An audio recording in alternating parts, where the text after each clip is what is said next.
Hello students and parents, welcome back my channel self studies. मैं रेखा मेरे channel पर आप सबका स्वागत करती हूँ। तो आज हम पढ़ने जा रहे हैं निबंध का नाम है प्रदूषण की समस्या और समाधान पर लघु निबंध। आज मनुष्य ने इतना विकास कर लिया है कि वह अब मनुष्य से बढ़कर देवताओं की शक्ति के समान शक्तिशाली हो गया है। मनुष्य ने यह विकास और महत्व विज्ञान के द्वारा ही प्राप्त किया है। स्टूडेंट्स, मैं आपको निबंध लिखवा रही हूँ, अच्छे से लिखना, पूरे वीडियो अंत तक जरूर देखना और लाइक करना, शेयर करना और चैनल को सब्सक्राइब करना। विज्ञान का आविष्कार करके मनुष्य ने चारों ओर से प्रकृति परास्त करने का कदम बढ़ा लिया है।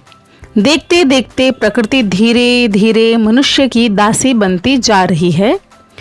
आज प्रकृति मनुष्य के अधीन बन गई है।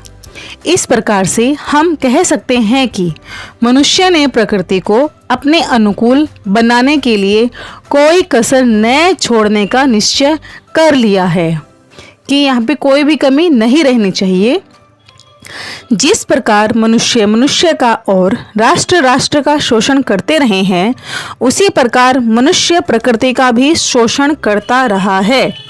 वैज्ञानिकों का कहना है कि प्रकृति में कोई गंदगी नहीं है।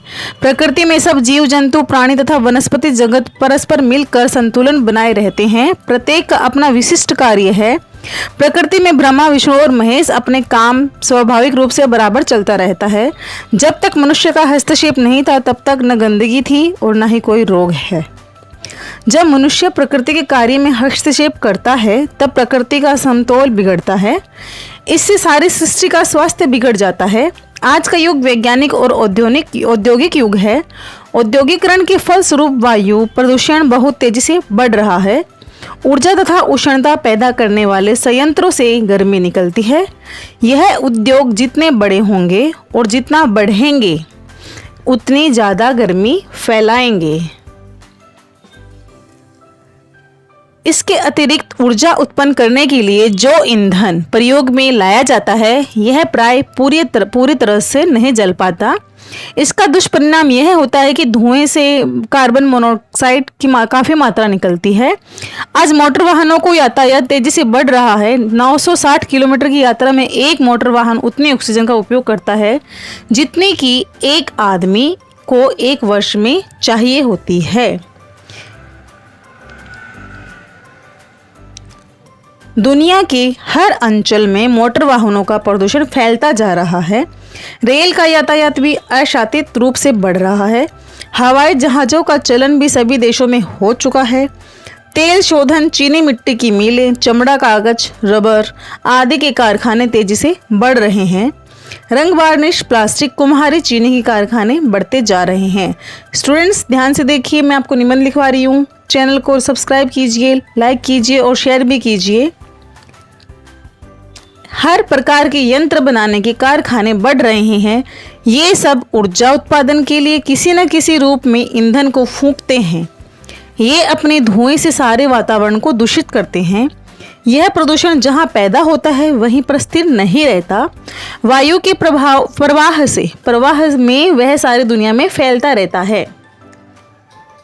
वायु के प्रवाह में वह सारी दुनिया में फैलता रहता है। क्या कि प्रदूषण। सन 1968 में ब्रिटेन में लाल धूल गिरने लगी। वह सहारा रेगिस्तान से उड़कर आई। जब उत्तरी अफ्रीका में टैंकों का युद्ध चल रहा था, तब वहां से धूल उड़कर कैरेबियन समुद्र तक पहुंच गई थी। आजकल लोग घरों, कारखानों, मोटरों, विमानों के माध्यम से हवा, मिट्टी और पानी में अंधाधुंध दूषित पदार्थ प्रवाहित कर रहे हैं। विकास के क्रम में प्रकृति अपने लिए ऐसी परिस्थितियां बनाती है जो उसके लिए आवश्यक है। इसीलिए इन व्यवस्थाओं में मनुष्य का हस्तक्षेप सब प्राणियों के लिए घातक होता है। प्रदूषण का मुख्य खतरा इसी से है कि इससे परिस्थिति संस्थान पर दबाव पड़ता है। धनी आबादी वाले क्षेत्रों में कार्बन मोनोऑक्साइड की वजह से रक्त संचार में 5 से 10% ऑक्सीजन कम हो जाती है। शरीर के ऊतकों में को 25% ऑक्सीजन की आवश्यकता होती है। ऑक्सीजन की तुलना में कार्बन मोनोऑक्साइड लाल रुधिर कोशिकाओं के साथ ज़्यादा मिल जाती है। इससे हानि यह होती है कि ये कोशिकाएं को अपनी पूरी मात्रा में संभालने में असमर्थ रहती है। क्या रहती है? असमर्थ रहती है। मिट्टी में बढ़ते हुए विष से वनस्पति की निरंतर कमी और महासागरों के प्रदूषण आदि की वजह से ऑक्सीजन की उत्पत्ति में कमी होती जा रही है। इसके अतिरिक्त प्रतिवर्ष हम वायुमंडल से 80 अरब टन धुआं फेंकते हैं। कारों तथा विमानों से दूषित गैस निकलती है। मनुष्य और प्राणियों के सांस से जो कार्बन डाइऑक्साइड निकलती है वह प्रदूषण फैलाती है। कुछ वैज्ञानिकों की मान्यता है कि वातावरण के प्रदूषण वर्तमान रफ्तार से 30 वर्ष में जीव मंडल जिस पर प्राणी और वनस्पति पर निर्भर है वो समाप्त हो जाएंगे। पशु पौधे और मनुष्य का अस्तित्व नहीं रहेगा। सारी पृथ्वी की जलवायु बदल जाएगी। संभव है कि बर्फ तथा पृथ्वी का वातावरण, नदियों तथा महासमुद्र सब विषैले हो जाएंगे। यदि मनुष्य प्रकृति के नियमों को समझकर, प्रकृति को गुरु मानकर उसके साथ सहयोग करता है और विशेष करके अवशिष्टों की प्रकृति को लौटाता है तथा और सृष्टि और मनुष्य स्वस्थ रह सकते हैं। नहीं तो लंबे अरसे में अणु विस्फोटक के खतरे की अपेक्षा प्रकृति के कार्य मनुष्य का कृत्रिम हस्तक्षेप कम खतरनाक नहीं है। अतएव हमें प्रकृति के शोषण को कम करना होगा, अन्यथा हमारा जीवन पानी के बुलबुले के समान बेवजह समाप्त हो जाएगा। हमारे सारे विकास कार्य ज्यों के त्यों पड़े रह जाएंगे। पर्यावरण प्रदूषण प्रकृति का अभिशाप है जो मानव के कारण होता है। इंसान ने प्रकृति अंशोधन पैदा किया जिससे प्रदूषण के रूप में प्रकृति का प्रकोप दिखाई दे रहा है। आज के समय में मनुष्य को न शुद्ध खाना मिल रहा है, न शुद्ध हवा और न ही शुद्ध पानी मिल रही है। यहाँ तक कि रहने के लिए वातावरण भी शुद्ध नहीं मिल रहा है। पानी हवा में प्रदूषकों के मिलने से प्रकृति यह प्रदूषित हो जाती है। प्रदूषण के प्रकार कितने होते हैं, यहाँ पे हम आपको प्रदूषण के प्रकार बताते हैं। वायु प्रदूषण, हवा में प्रदूषकों के मिलने से हवा प्रदूषित हो जाती है। यह हवा मनुष्य के स्वास्थ्य पर विपरीत प्रभाव डालती है।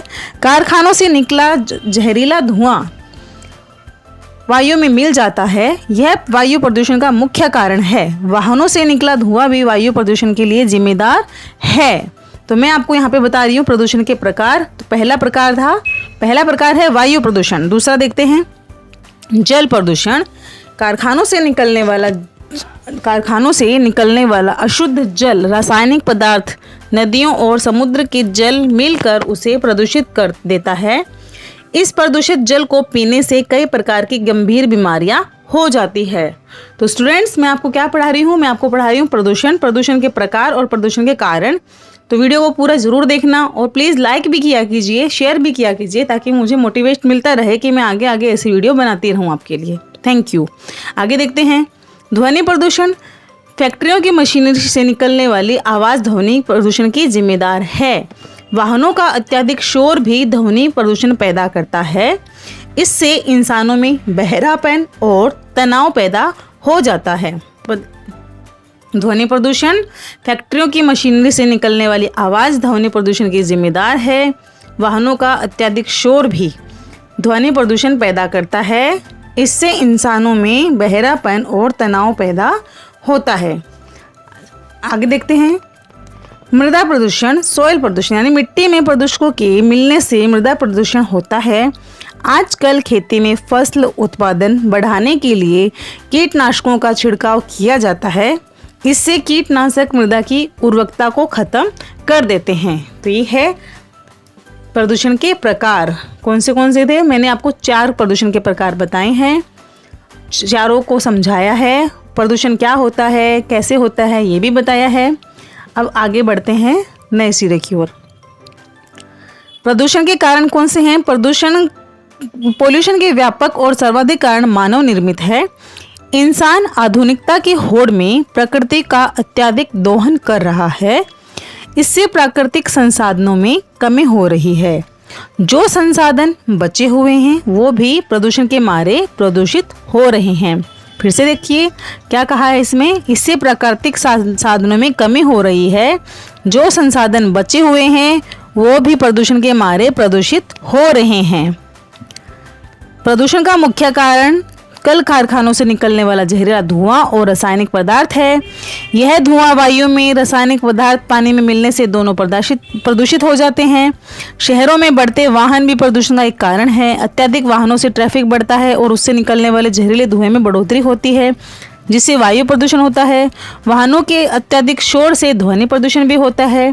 लाउड स्पीकर और कारखानों के सायरन से भी ध्वनि प्रदूषण बढ़ता है। तो देखा जाए तो शहरों में बहुत सारा प्रदूषण है। आगे बढ़ते हैं। वृक्षों की अंधाधुंध कटाई से भी प्रदूषण में बढ़ोतरी हो रही है। घटते जंगलों से प्राकृतिक संतुलन बिगड़ा है।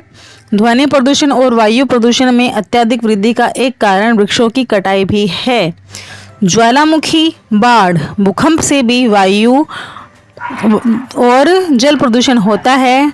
परमाणु विस्फोटक परीक्षण से भी वायु प्रदूषण में बढ़ोतरी होती है। परमाणु परीक्षण से रेडियो एक्टिव पदार्थ हवा में मिल जाता है। आगे देखते हैं। बढ़ती आबादी भी बढ़ते प्रदूषण का एक कारण है। ध्वनि प्रदूषण, जल प्रदूषण, वायु प्रदूषण के बढ़ने का कारण बढ़ती आबादी भी है। पोल्यूशन का व्यापक दुष्प्रभाव होता है। प्रदूषण से प्रकृति की हर चीज़ विकृत हो रही है। वायु प्रदूषण, जल प्रदूषण, ध्वनि प्रदूषण से प्राकृतिक असंतुलन पैदा होता है। रेगिस्तान की भूमि में विस्तार और कम होती हरियाली प्रदूषण के प्रभाव बढ़ाती है। प्रदूषण से कई प्रकार की महामारियां होती है जो इंसानों और जानवरों को बीमार कर देती है।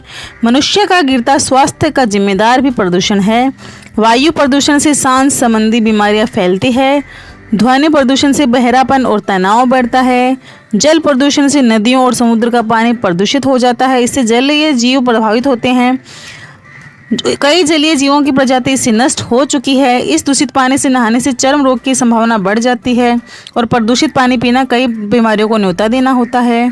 उपजाऊ भूमि में प्रदूषकों के मिलने से वह भूमि बंजर हो जाती है।